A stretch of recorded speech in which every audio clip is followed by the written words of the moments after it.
Hey, and welcome to Matt and Jess TV. I am Matt Roast here with Jessica Bonbon, and this is our Only Murders in the Building, Season 4, Episode 8, reaction and review. We have all the answers, everybody. All No, we right. don't. We have some of the answers regarding the Westy Besties, but at the same time, what I think makes this episode kind of tricky is they're sitting here and being like, oh, here you go. Here's everything, a nice silver platter. Everything's wrapped up. But then you actually sort of sit back and look at it and you're like, no, there actually isn't everything wrapped up here at all. No, I mean, there was Dudenoff's death, and that has all been wrapped up, but that is not the case that we've been on this season, question mark. I mean, we've spent an awful lot of time with the Westy Besties, with what happened with Dudenoff.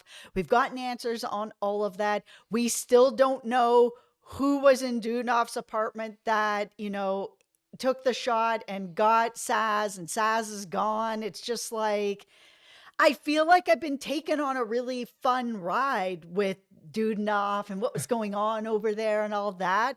But for someone as important as Sazz is to this show, I feel almost like we got this whole Dudenoff storyline that isn't connected yet. Hopefully there's still more to it that will connect it more to Sazz than just she's on the ham radio and overheard something, because we have spent so much time with them that if it is not more so connected to what happened to Sazz, then I don't know what's going on this season. Sazz is just too important to not have more focus on.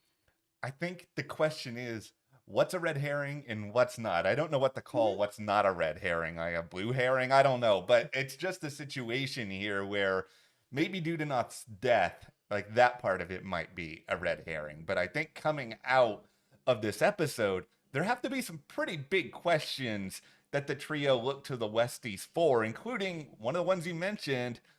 Who was in that apartment that night? Did they see anybody, and can you trust them now? Because I feel like they've been mostly upfront now about everything that happened. Yeah, they have been, but I am surprised at that point that they didn't ask the question, that the trio didn't ask the question.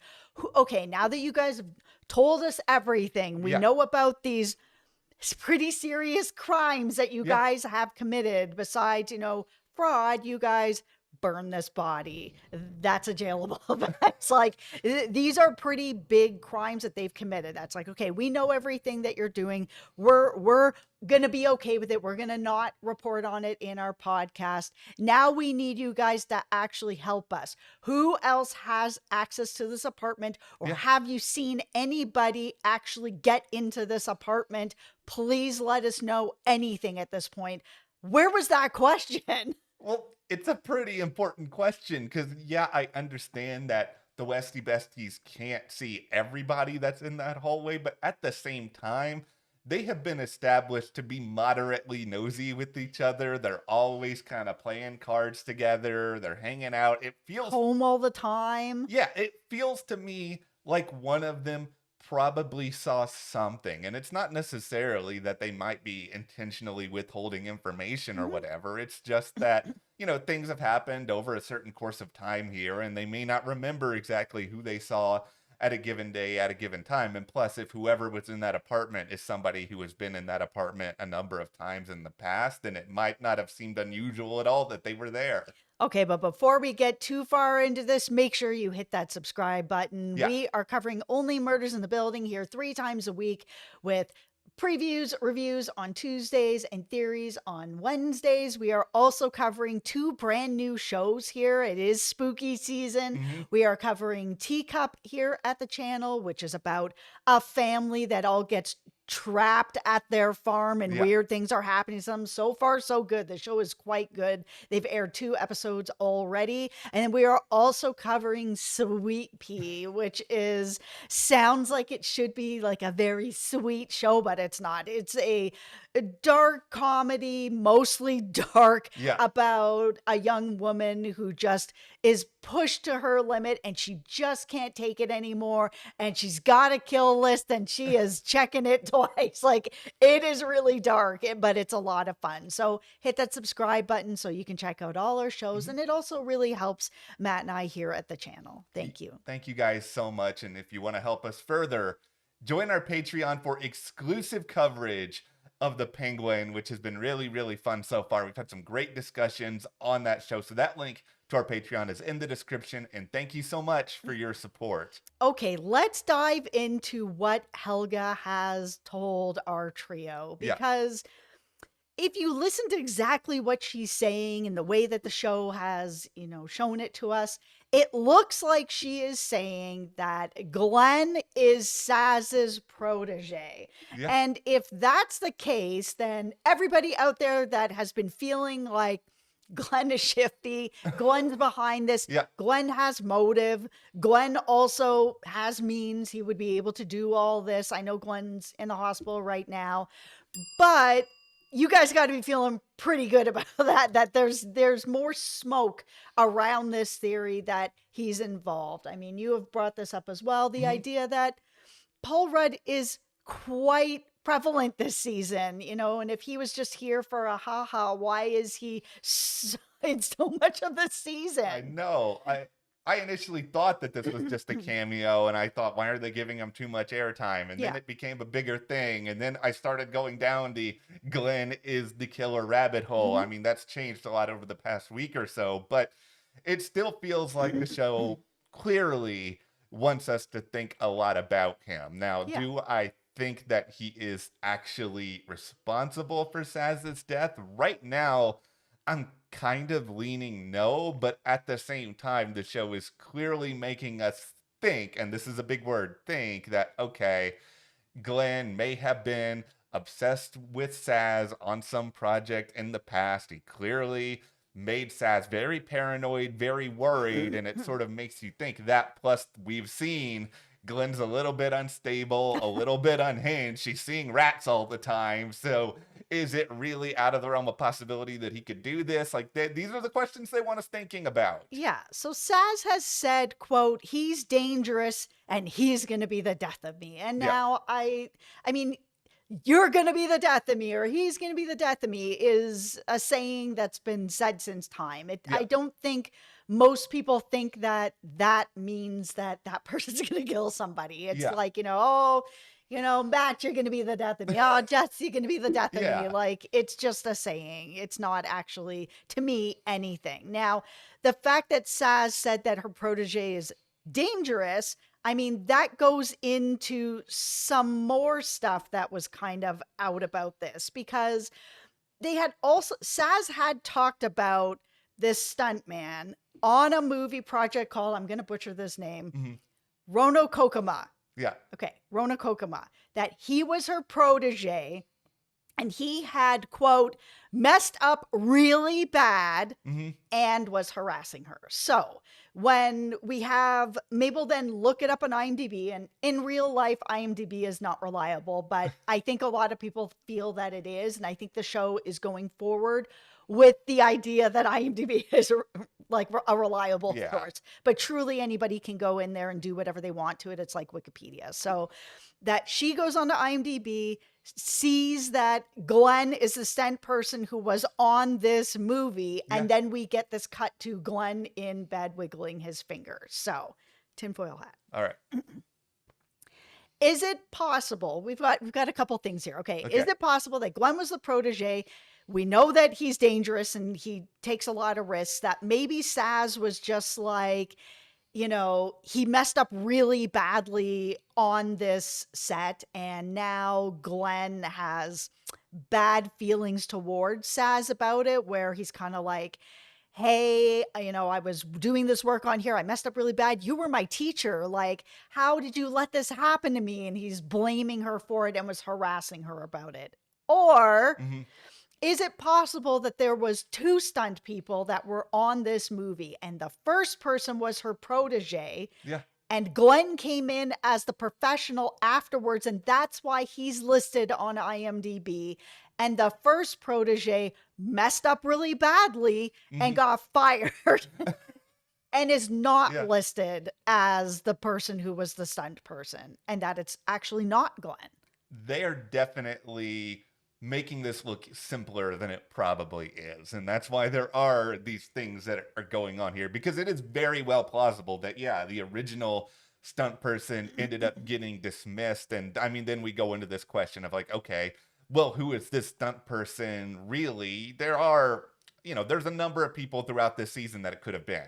Absolutely. We went to a stunt person bar. We met a whole bunch of people there. It could Yeah. be any of them. Yeah, it doesn't necessarily have to be Glenn. And then there's also the argument that, okay, even if it is Glenn, that doesn't mean that Glenn is actually the killer. Like, Glenn could be obsessed with Sazz and still feel like she wronged him. Like, Yeah. I'm sort of with this idea that maybe this is why Glenn is now so erratic and he's seeing rats, and that maybe he had some sort of pretty dramatic injury that happened on this project, and Yeah. it's caused him to kind of become the person that he is. But just because you're unstable, it doesn't mean you're a killer. Like, that's something Right. I always hate, is people think, oh, you're crazy, that means you're automatically going to do X, Y, or Z.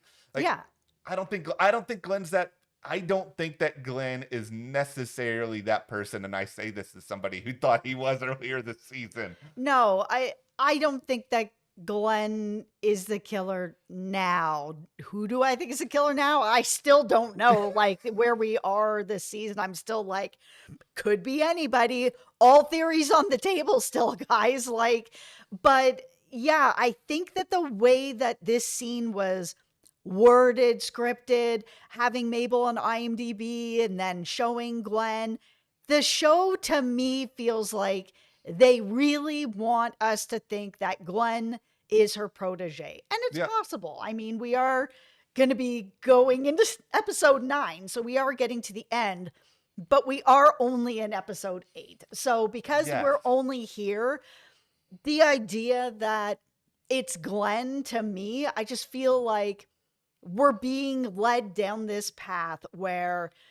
her actual protege was dangerous and messed up really badly, got kicked off this film, and then Glenn the professional came in and cleaned up the mess and did the film, and that's why he's on IMDb.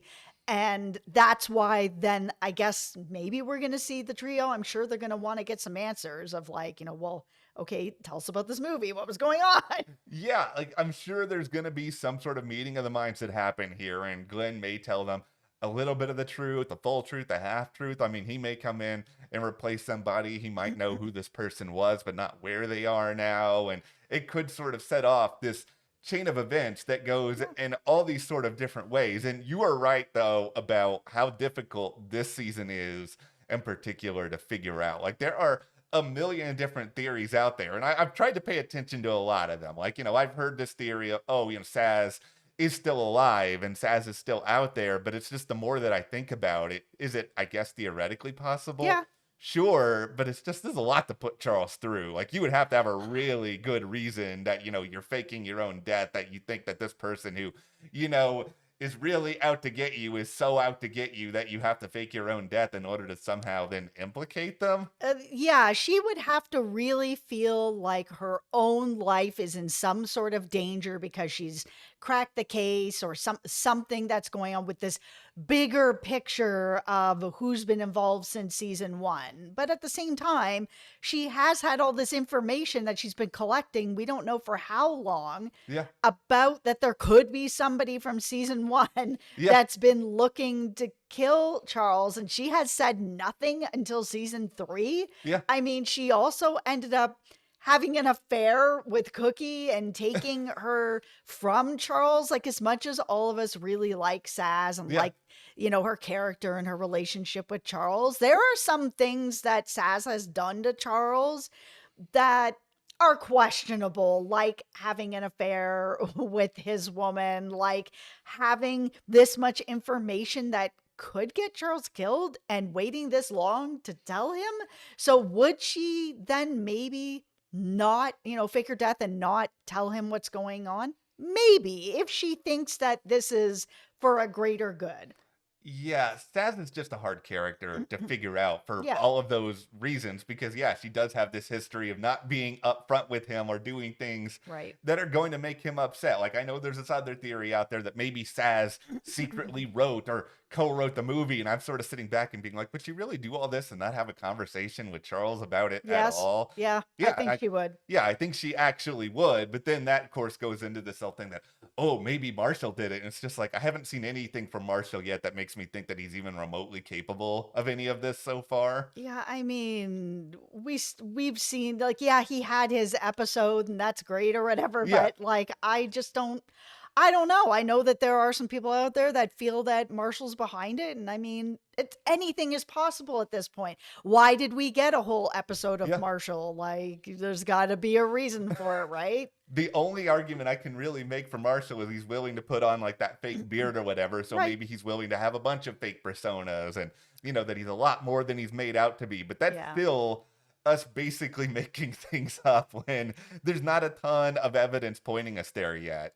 Scott Bakula, where Oh, boy. are you? No, I'm kidding. Like I would love it to be Scott, but at this point this season has been as hard as it is because we've had this entire Dudenoff story Yeah.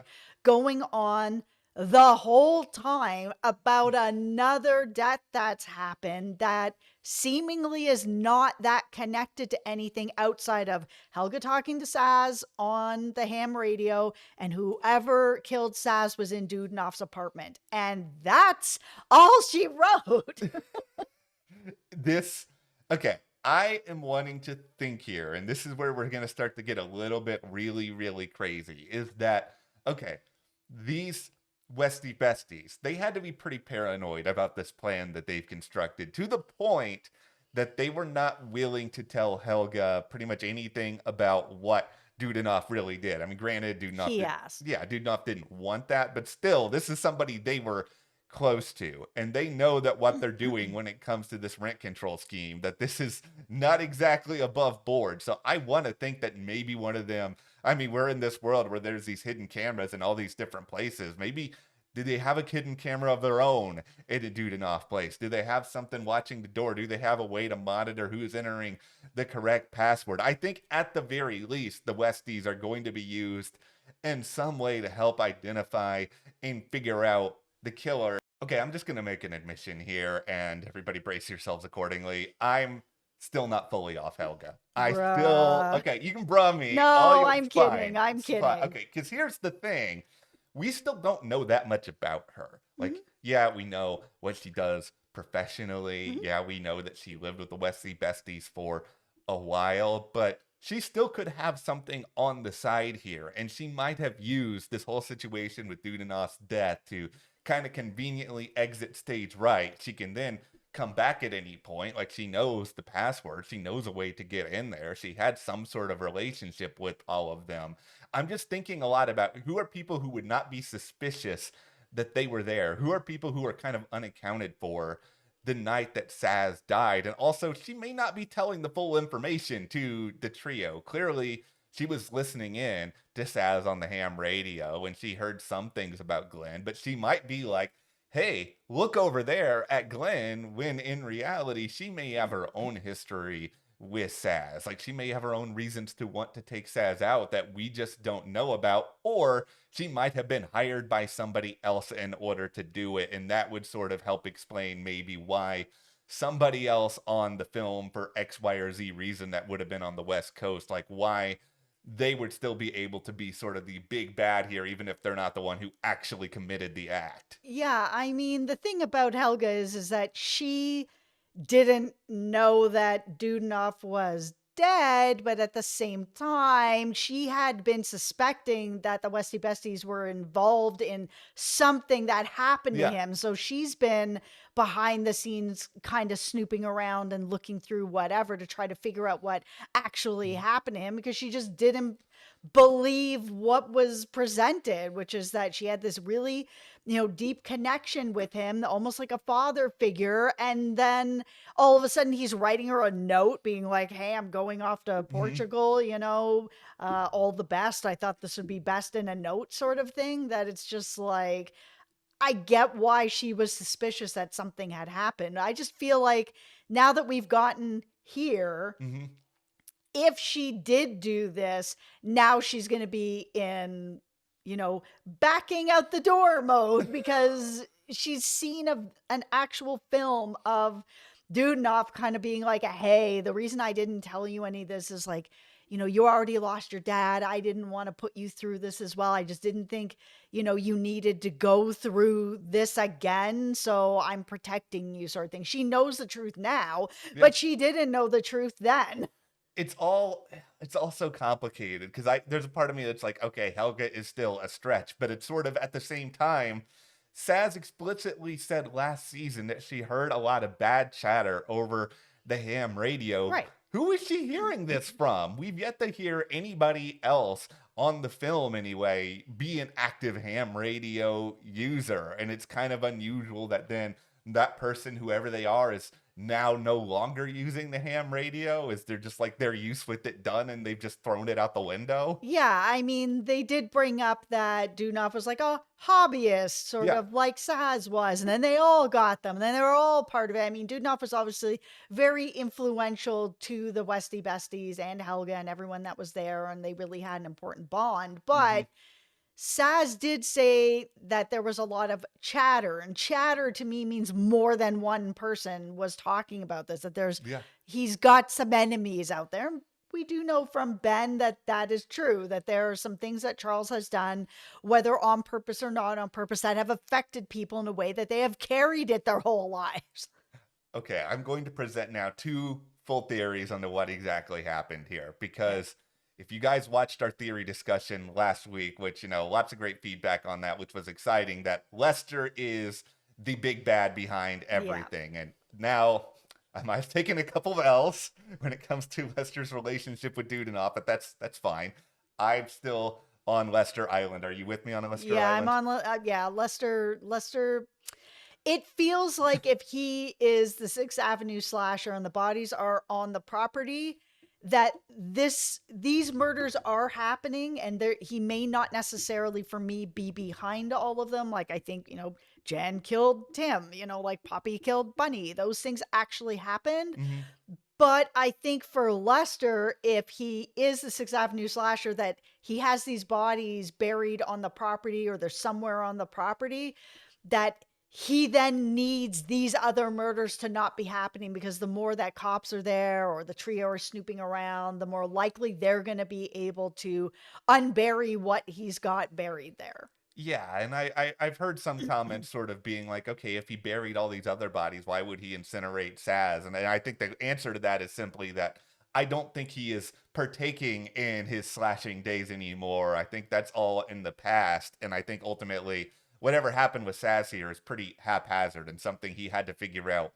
really, really fast. So here are a couple of the ideas here. Idea number one is that, okay, Sazz was the intended target. And I think both of these, actually, I'm going to say Sazz is the intended target. Mm-hmm. But Sazz was the intended target because maybe it is what you suggested earlier. It is this other stunt person and not Glen who was fired, who took him out, or somebody else who was on the film hired Helga to take Sazz out. And then from there, maybe Lester had nothing to do with any of that at all, but Lester might have heard the gunshot or might have heard that something was going awry, because we don't know exactly where he was at that particular moment, but he's in the Arconia. He's there all the time. And if he has a history of murdering people and covering it up, then he's easily going to be like, oh, I should probably take care of this. They have shown those luggage carts this season so many times. Oh my God, so many times. Yeah, it was in the Perfect Strangers montage with Zach Galifianakis that it's not crazy to me. Then he just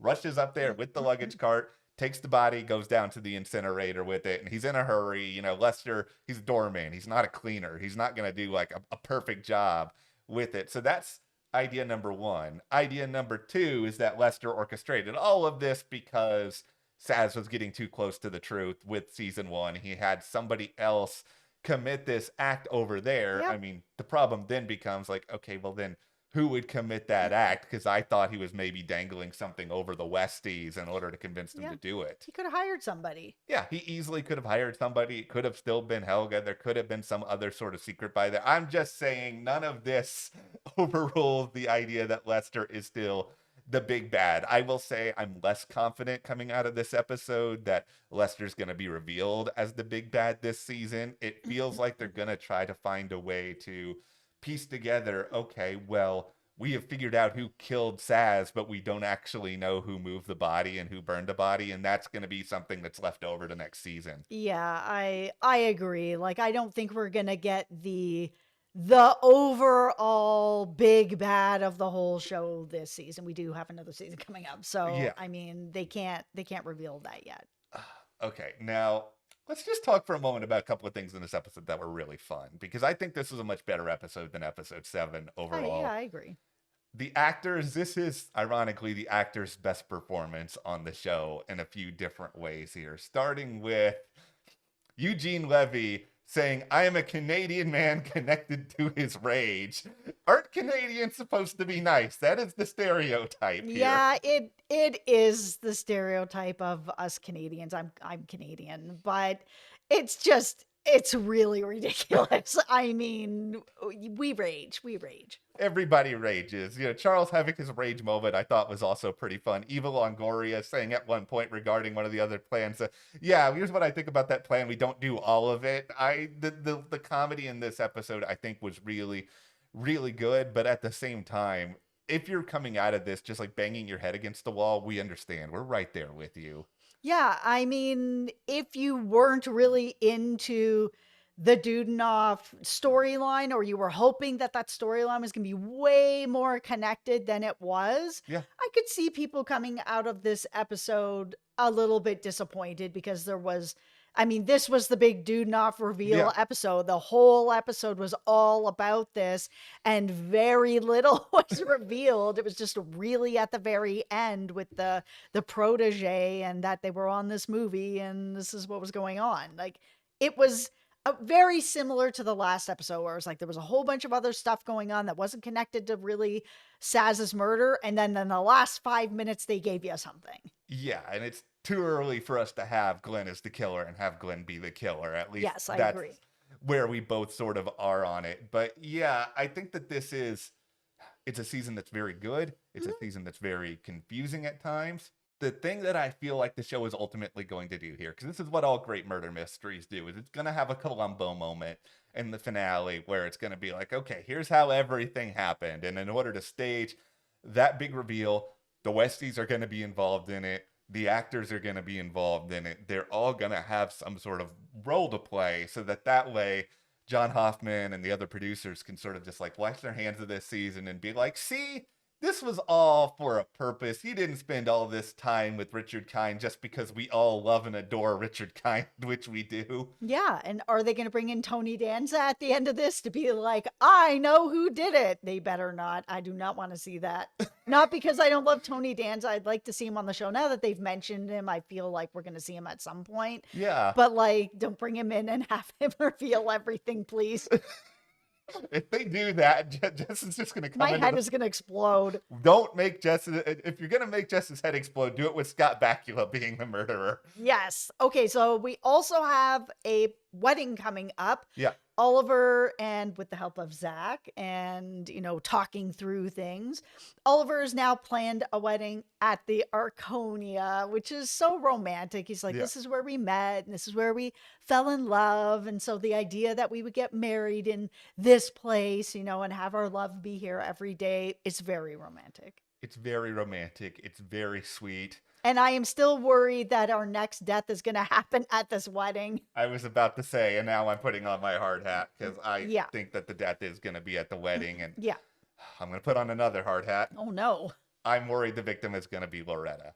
And it's just because... interesting. I've also seen some of you guys say that you think it's going to be Howard. I think it's going to be Jan. Yeah, I would rather it be Jan, if I'm being honest, just because I feel How dare you?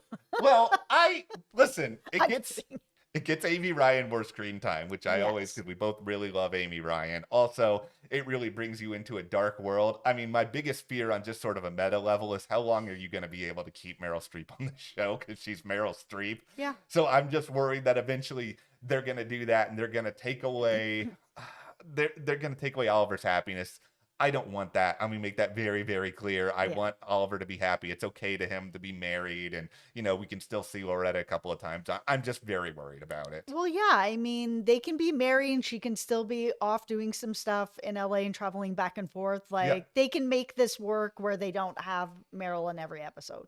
This is the fun thing at this point where, you know, we already have this big discussion about who is the killer and we're already still obsessed with who is the victim. I know. And we're in episode 8. We still don't know. Okay, well, of course, stick around with us. We're probably going to find out that victim in just a couple of episodes, alongside hopefully some answers that make sense. But be sure to hit that subscribe button so you guys do not miss any other coverage. Also, as Jess mentioned earlier, we are in the midst of Teacup, Grotesquerie, and Sweet Pea, some really good horror and murder themed programming going on right now. And if you want to support us further, join our Patreon. That link is in the description below for exclusive coverage of the Penguin. Thank you to our patrons. We'll see you here next time.